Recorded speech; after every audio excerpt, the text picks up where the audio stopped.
2002 সালে ঘটে যাওয়া সত্য একটি ঘটনা, যেই ঘটনায় ট্রেনে পুড়ে মারা যায় 59 যাত্রী। তবে দীর্ঘ 15 বছর তা আড়াল করে রাখা হয়েছিল। কিভাবে এবং কেন এই ঘটনাটি ঘটলো তাই আজ আমরা জানবো এফএনডি এক্সপ্লেইনে। গল্পের শুরু হয় 2007 সালে। সামার নামের একজন সাংবাদিককে আদালতে হাজির করা হয়, কারণ তার উপর ইবিটি নিউজ নামক একটি নিউজ চ্যানেল 2 কোটি টাকার মানহানির কেস করেছে। তাদের মতে সামার বেআইনিভাবে তাদের নিউজ চ্যানেলের নাম ব্যবহার করে একটি কেস তদন্ত করেছে। সেই সাথে সামার ইবিটি নিউজের একটি খবরকে ভুয়া বলেছিল। এইসব শুনে সামার বিচারককে বলে সে 100% নিশ্চিত যে ইবিটি নিউজের খবর একদমই মিথ্যা, তবে আপাতত তার কাছে এর কোনো প্রমাণ নেই। তবে একদিন অবশ্যই সত্য বের হয়ে আসবে। তখন সামার বলতে থাকে 2002 সালে সাবরমতী এক্সপ্রেসে যা হয়েছিল সে সম্পর্কে ইবিটি নিউজ একদম মিথ্যা খবর প্রচার করেছিল। তখন বিচারক তাকে জিজ্ঞেস করে ইবিটি নিউজ যদি মিথ্যা খবর বলে থাকে তাহলে সত্যি খবরটা কি। এর সাথে 2002 সালে ফিরে যায়। তখন সামার ইবিটি নিউজ চ্যানেলে একজন সাধারণ ক্যামেরাম্যান ছিল। তার কাজ ছিল সেলিব্রিটিদের খবর ধারণ করা। আর তখন মানিকা ছিল ইবিটি নিউজের মেইন রিপোর্টার। মানিকা জানতে পারে আরাধ্যা থেকে গুজরাটে যাওয়ার ট্রেন সাবরমতী এক্সপ্রেসে আগুন লেগেছে। সেখানে 59 জন যাত্রী পুড়ে মারা গেছে। এই অ্যাক্সিডেন্টটি গোধরা স্টেশনে হয়েছিল। এই খবর শুনে মানিকা তৎক্ষণাৎ গোধরার উদ্দেশ্যে বের হয়ে যায়। মানিকার ক্যামেরাম্যান তখন ছুটিতে থাকায় সে সামারকে ক্যামেরাম্যান হিসেবে নিয়ে যায়। সামার এতে বেশ খুশি ছিল, কারণ সে মানিকার মতো একজন বড় মাপের সাংবাদিকের সাথে কাজ করার সুযোগ পেয়েছিল। এরপর সামার এবং মানিকা গোধরা স্টেশনে পৌঁছে যায়। আর মানিকা সামারকে যা কিছু হচ্ছে সবকিছু রেকর্ড করতে বলে। সেই সাথে মানিকা যাকেই পাচ্ছিল তাকেই সেখানকার অবস্থা সম্পর্কে জানার জন্য ইন্টারভিউ নিতে থাকে। তবে সেখানে যাওয়ার পর সামার যখন যাত্রীদের মৃত লাশ দেখতে পায় তখন তার সে সকল মানুষের জন্য বেশ খারাপ লাগতে থাকে। সেই সময় তারা লক্ষ্য করে ট্রেনের আশেপাশে বেশ কিছু বড় বড় পাথর পড়েছিল। এসব দেখে তারা বুঝে যায় এখানে নিশ্চয়ই কোনো না কোনো বড় দাঙ্গা হয়েছে। সেই সাথে তারা এটাও জানতে পারে যে ট্রেনে শুধুমাত্র 2টি বগিতেই আগুন ধরেছিল, বাকি পুরো ট্রেন সেখান থেকে চলে গিয়েছিল। এই শুনে সামার বেশ অবাক হয়ে যায়, কারণ শুধু 2টি বগিতেই আগুন কিভাবে লাগতে পারে আর বাকি ট্রেন সেখান থেকে কিভাবে বের হয়ে গেল। তখন দৃশ্য পরিবর্তন হয় আর দুজন রাজনৈতিক ব্যক্তি এই বিষয়ে আলোচনা করতে থাকে। যদিও তারা জানতো সেখানে দাঙ্গা হয়েছিল আর এ কারণেই ট্রেনে আগুন লেগেছে, তাও তারা সিদ্ধান্ত নয় এই ঘটনাকে তারা অ্যাক্সিডেন্ট বলে চালিয়ে দিবে, যাতে তারা সব দোষ সরকারের ঘাড়ে চাপিয়ে দিতে পারে। এজন্য তারা মিলে ইবিটি নিউজের চেয়ারম্যানকে ফোন করে আর বলে তারা যাতে ঘটনার দোষ সব সরকারের ঘাড়ে চাপিয়ে দেয়। সে সময় মানিকা সামারের সাথে আলোচনা করতে থাকে যে নিশ্চয়ই ট্রেনে আগুন লাগানো হয়েছিল, এটি কোনো অ্যাক্সিডেন্ট হতে পারে না। তখন তারা দুজনই একথায় সম্মতি জানায়। এরপর যখন মানিকা নিউজ বলা শুরু করবে ঠিক তখন তার বস তাকে ফোন করে জানায় এই ঘটনা অ্যাক্সিডেন্ট বলে প্রচার করতে হবে। তাই মানিকা তার বসের অর্ডার মেনে নিয়ে খবরে বলে এই ট্রেনে যা কিছু হয়েছিল তা সবই নিছক একটি দুর্ঘটনা। এই কথা শুনে সামার বেশ বড় ধাক্কা খায়, কারণ মানিকা কি করে এত বড় মিথ্যা কথা বলতে পারে। তখন এই খবর রেকর্ড করা হলে মানিকা সামারকে এই ফুটেজ নিয়ে দিল্লি চলে যেতে বলে।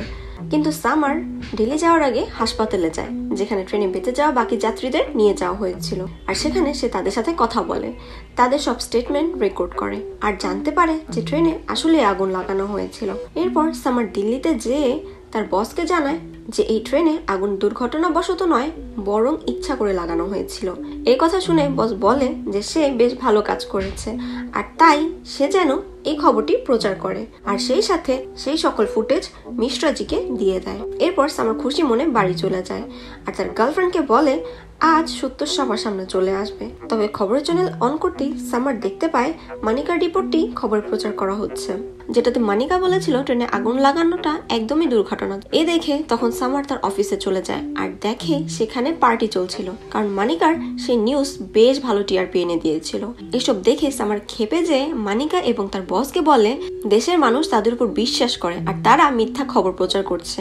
তখন বস সিকিউরিটি গার্ডকে ডেকে সামারকে অফিস থেকে বের করে দেয়, কিন্তু বের হওয়ার সময় সামার মিশ্রাজিকে বলে যে সে যেন তার সকল প্রমাণ যত্ন করে রেখে দেয় আর এমন কাউকে দেয় যে তার সঠিক ব্যবহার করতে পারে। এই ঘটনার কারণে সামারকে চাকরি থেকে বের করে দেওয়া হয়।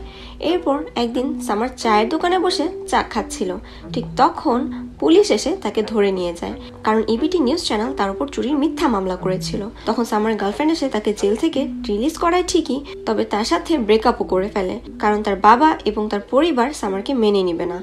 এই ঘটনায় সামার একদম ভেঙে যায়, কারণ এখন তার চাকরিটিও নেই, সেই সাথে গার্লফ্রেন্ডও চলে গেছে। আর যেখানে চাকরির জন্য আবেদন করছিল তাকে কোথাও চাকরি দেওয়া হচ্ছিল না। এসব কারণে সে ড্রিঙ্ক করা শুরু করে। এভাবেই দেখতে দেখতে কেটে যায় 5টি বছর। চলে আসে 2007। 5 বছরে ইবিটি নিউজ বেশ জনপ্রিয় হয়ে গিয়েছিল।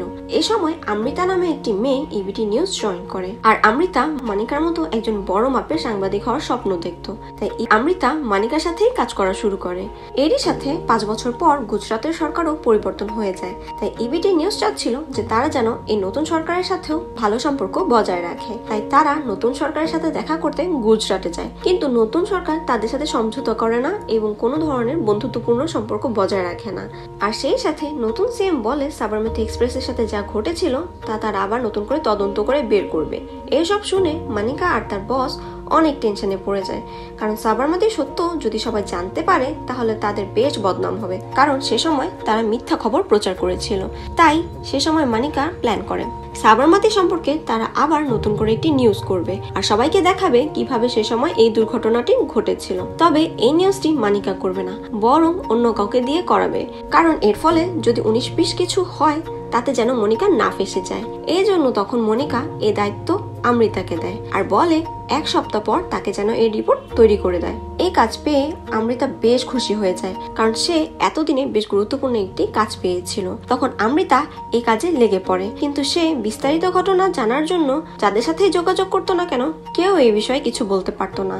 তাই শেষে অমৃতা মিশ্রাজির কাছে যেয়ে সাহায্য চায়। তখন মিশ্রাজি তাকে সামারের পেন ড্রাইভটি দেয়, আর পেন ড্রাইভের ভিডিও দেখে অমৃতা বুঝে যায় 5 বছর আগে সাবরমতী এক্সপ্রেসে যা হয়েছিল তা দুর্ঘটনা নয়, বরং অন্য কিছু ঘটেছিল। তাই সে আবার মিশ্রাজির কাছে জানতে চায় আসল ঘটনা। তখন মিশ্রাজি অমৃতাকে বলে সে যেন এই ব্যাপারে মানিকাকে কিছু না জানায়, সেই সাথে সামারের সাথে যা ঘটেছিল তা বলে দেয়। আর অমৃতাকে বলে সে যেন সামারের সাথে দেখা করে, শুধুমাত্র সামারই তাকে এই বিষয়ে সাহায্য করতে পারবে। তখন অমৃতা সামারকে খুঁজতে থাকে। 5 বছরে সামার কোনো চাকরি না পেয়ে তখন ডাবিং এবং ভয়েস আর্টিস্টের কাজ করে কোনো রকম ভাবে তার জীবন যাপন করছিল। কাজের বাহানাতে অমৃতা তাকে খুঁজে বের করে আর ছলে বলে তাকে মানিয়ে নেয়। প্রথমে সামার এই কাজের জন্য মানা করলেও পরে মেনে যায়, আর সেই সাথে অমৃতাকে বলে এই কাজের জন্য তাকে 50,000 টাকা দিতে হবে। অমৃতা সত্যি ঘটনা জানার জন্য এতই কৌতূহলী ছিল যে সে এতে রাজি হয়ে যায়। সত্যি ঘটনা জানতে সামার তখন অমৃতাকে গোছরা নিয়ে যায়, কারণ সামারের মতে সত্যি কেবল গোছরাতেই যেয়ে জানা সম্ভব।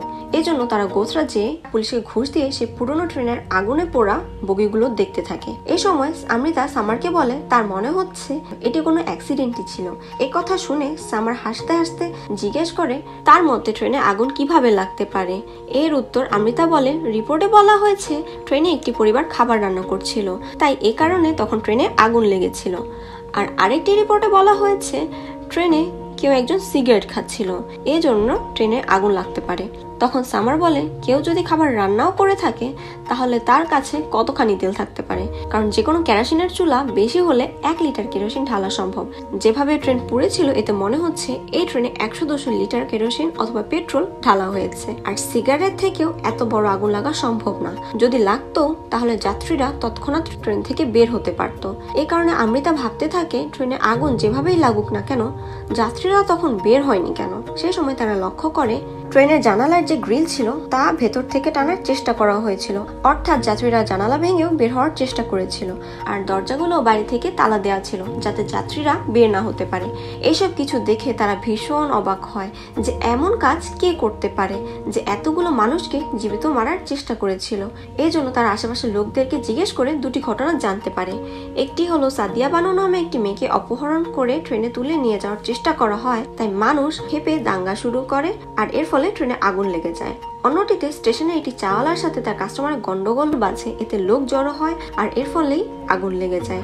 এই ঘটনা শুনে তারা সিদ্ধান্ত নেয় তারা প্রথমে সেই মেয়ের সাথে দেখা করতে যাবে।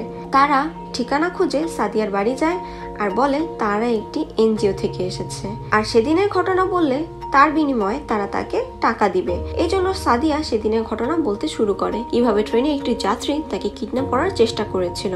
তবে সাদিয়ার কথা শুনে তারা বুঝে যায় যে মেয়েটি আসলে মিথ্যা বলছিল, আর তখন তার মা তাদেরকে ভয় দেখিয়ে সেখান থেকে তাড়িয়ে দেয়। এরপর তারা সিদ্ধান্ত নেয় তারা সেই চাওয়ালার সাথে দেখা করবে, কিন্তু তারা সেই ছেলের খোঁজ কোথাও পাচ্ছিল না। তখন অমৃতা জানতে পারে একটি এনজিওতে একজন মহিলা কাজ করে যে তাদের সাহায্য করতে পারবে। তাই তারা সেখানে যে বিভিন্ন কলা কৌশলে সেই মহিলাকে তাদের সাহায্য করার জন্য রাজি করায়। তখন সেই মহিলা ইশারায় সেই ছেলের খোঁজ জানায়। খোঁজ পেয়ে সামার এবং অমৃতা পুলিশ সেজে সেই ছেলেটির সাথে দেখা করতে যায় আর তাকে আবারও জিজ্ঞাসাবাদ করতে থাকে। সে সময় ছেলেটি তাদেরকে সব সত্যি কথা বলে দেয় যে ওই দিন যখন ট্রেন স্টেশনে আসে এর আগে থেকেই সব প্ল্যান হয়ে গিয়েছিল যে এই ট্রেনে আগুন লাগানো হবে। সেই সাথে মেয়েটির কিডন্যাপিং এর কাহিনী এবং তার কাস্টমারের সাথে লড়াইয়ের ঘটনা একদমই মিথ্যা। সেগুলো ছড়ানো হয়েছিল যাতে আসল ঘটনা কেউ জানতে না পারে। সে জানায় স্থানীয় এক সন্ত্রাসী আশেপাশের সব মানুষকে সেখানে জড়ো করেছিল আর সেই প্ল্যান করে সাবরমতীর ওই দুটি বগিতে আগুন লাগানোর। তাই তারা অনেক পরিমাণে পেট্রোল কিনে স্টেশনে নিয়ে আসে। তবে পেট্রোল আনার পর তারা জানতে পারে ট্রেনটি 4 ঘন্টা লেট। তাই তারা সেখানে অপেক্ষা করতে থাকে। এরপর যখন ট্রেন স্টেশনে আসে তখন ট্রেনের ভেতর থাকা তাদেরই এক লোক ট্রেনের চেইন টেনে দেয়। এর ফলে ট্রেন সেখানে থেমে যায় আর সেই লোকগুলো ট্রেনে পাথর মারা শুরু করে। সেই সাথে ট্রেনের ওই দুটো বগি বাকি ট্রেন থেকে খুলে ফেলে আর ট্রেনের দরজাগুলো বাইরে থেকে বন্ধ করে দেয় যাতে যাত্রীরা ট্রেন থেকে বের না হতে পারে। এরপর বগি দুটোতে পেট্রোল ছিটিয়ে তাতে আগুন ধরিয়ে দেওয়া হয়। সে সময় যে সকল যাত্রীরা ট্রেনের জানালা দিয়ে বের হতে পেরেছে শুধুমাত্র তারাই বাঁচতে পেরেছে। এই ঘটনা শুনে অমৃতা এবং সামার দুজনই বেশ অবাক হয় আর সেই সাথে চিন্তা করতে থাকে এত বড় ষড়যন্ত্র কে করতে পারে। এইসব ঘটনা তখন তারা রেকর্ড করে সেখান থেকে বের হতেই কিছু গুন্ডা তাদের উপর হামলা করে আর অমৃতার কাছ থেকে সেই রেকর্ডারটি নিয়ে চলে যায়। এতে অমৃতা ভেঙে পড়ে কারণ তাদের সব কষ্টই এখন বৃথা হয়ে গেল। এই মারামারিতে সামার বেশ আহত হয় আর তাই অমৃতা তাকে হাসপাতালে নিয়ে যায়। তখন হাসপাতালের খবরের কাগজে সামার সেই গুন্ডার ছবি দেখতে পায় যে তাদের উপর হামলা করেছিল। তাই সামার ওই ছেলে সম্পর্কে বিস্তারিত জানতে ওই এনজিওর মহিলার সাথে যোগাযোগ করে। সে সময় মহিলাটি জানায় এই ছেলেটি একজন স্থানীয় গুন্ডা, সে মূলত একজন লোকের জন্য কাজ করে। এসব শুনে সামার এবং অমৃতা চায় সে লোকের সাথে দেখা করতে। তাই সেই মহিলাটি তাদের সেই ব্যবস্থা করে দেয়। তখন তারা যায় ওই লোকের বাড়িতে। লোকটিকে দেখে সামার বেশ অবাক হয় কারণ এই লোকটি এলাকার মাতবর ছিলেন যে কিনা সব বিচার সালিসিতে ন্যায্য বিচার করতেন। সে সময় সামার হাবিব নামের ওই লোকটিকে জিজ্ঞেস করে যে সে এমনটা কেন করেছে। তার উত্তরে হাবিব সাহেব বলেন তার গোত্রের মানুষের সাথে অন্য গোত্রের মানুষরা বেশ দুর্ব্যবহার করে, তাই তার প্রতিশোধ নেওয়ার জন্য সে এই কাজ করিয়েছে। তখন সামার আবার জিজ্ঞেস করে তার লোকেরা কি জানে সে তাদের জন্য এই কাজ করিয়েছে বা তার লোকদের কি সে কখনো জিজ্ঞেস করেছে যে তারা এসব দাঙ্গা চায় কিনা।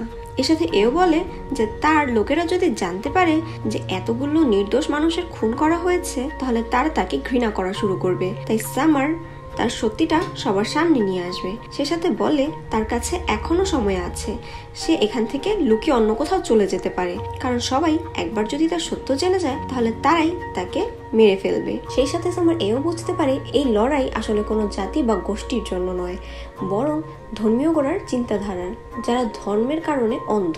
তাই সে এই কাজটি করিয়েছে, নাকি কোনো প্রতিশোধ নিতে।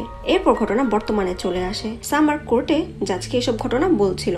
তখন সামার বলে এখন তার কাছে তেমন কোনো প্রমাণ নেই, তবে একদিন সত্য সবার সামনে আসবে। সে যদি সত্য নাও আনতে পারে অন্য কেউ নিয়ে আসবে। তখন অমৃতাকে দেখানো হয় নিউজ চ্যানেলে। সে খবর পড়ছিল। ঠিক যখনই সে সাবরমতীর আসল ঘটনা সবার সামনে বলতে শুরু করবে তখনই মানিকা সেখানে চলে আসে আর তাকে বাধা দেয়। মানিকা বলে অমৃতা এসব কিছু তার চ্যানেলে করতে পারবে না।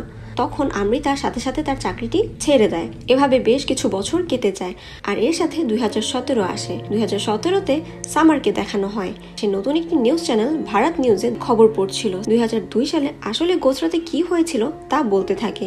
এখানে অমৃতাও তার সাথে চাকরি করত। এত বছর পর সাবরমতী সত্যি ঘটনা বলার পরে যখন সবার সামনে সত্যি খবরটা প্রকাশ করে, খবর শেষে সামার বলে নিউজ চ্যানেলে যেটা সত্য ঘটনা তা বলা উচিত নাকি সেটা যা তাদের বস তাদেরকে করতে বলে। আরো বলে যতই খারাপ মানুষ আসুক না কেন এমন অনেক ভালো মানুষও তার সাথে আসে যারা দেশকে আবার সংশোধন করার চেষ্টা করে আর তার দৃঢ় বিশ্বাস ভবিষ্যতে এমন মানুষ আসবে। সেই সাথে 2002 সালে সাবরমতী এক্সপ্রেসে পুড়ে মারা যাওয়া ব্যক্তিদেরকে স্মরণ করার মাধ্যমে এই গল্পটি এখানেই শেষ হয়।